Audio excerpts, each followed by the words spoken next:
Ever imagine, like, shaping a whole nation's economy, like Mhm. leaving a huge mark and then just quietly stepping back? Yeah. That's the kind of story we're going to dive into today. It's about India's former Prime Minister, Manmohan Singh, who just recently passed away. Yeah, at 92. A long life and a pretty fascinating one, huh? It really is. He kind of just quietly retired to the upper house of parliament. Yeah. But he did so much before that, Exactly. And his death has really gotten people talking about his legacy and what he accomplished. for sure. So, Manmohan Singh, I mean, some people might not be totally familiar with him. He was India's prime minister for a while. Right.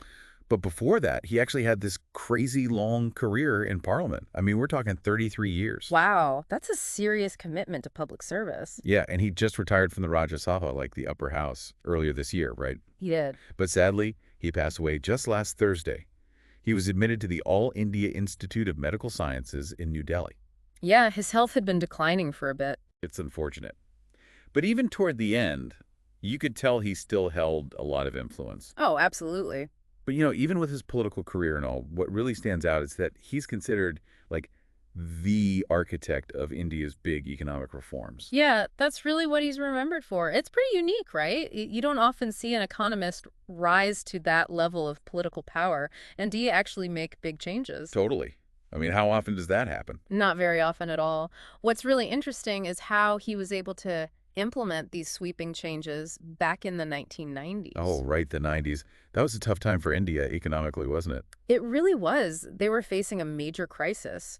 And a lot of people credit Singh's reforms with turning things around and setting India on the path to becoming the economic powerhouse it is today. So what were some of these reforms? What did they actually involve? Well, he did a lot of things like deregulating industries. Okay, so less government control. Exactly.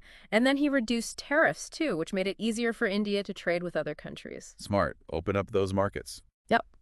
And he also made it easier for foreign companies to invest in India. So basically, he opened up the Indian economy in a big way.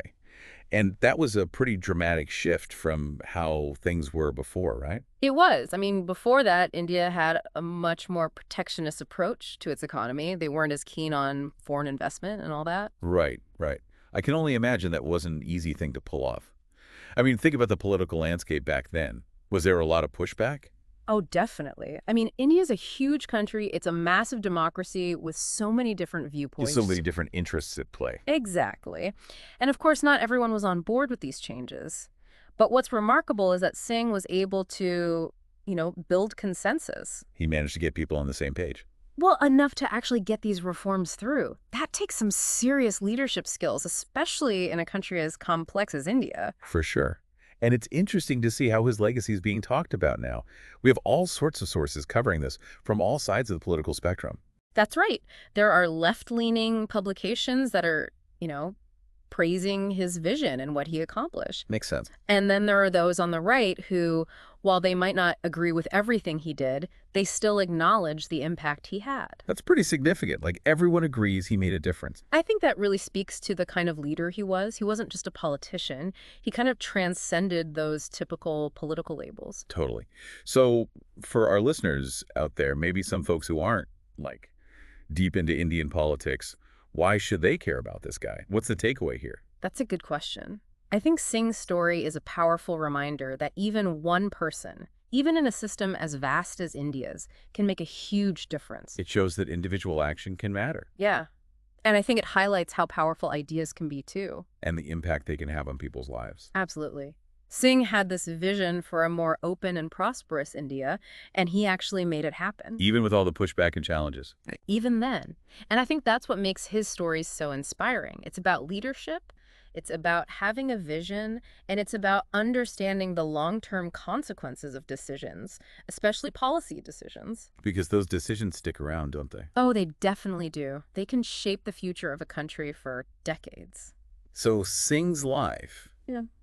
it was really a testament to what you can achieve with, like, quiet intellectual leadership, wasn't it? Totally. He wasn't someone who sought the spotlight. He didn't need to be flashy or loud. He just focused on getting things done. And in the end, he really did reshape India. Yeah, he's a big part of why India is where it is today. And, thinking about that, it makes me wonder, what about us? What if we could each implement one major reform here? That's a good question. What would it be, and how would we, navigate all the complexities, all the challenges like Singh did? What we learned from his journey. It's something worth pondering, Yeah, it really is. something to think about.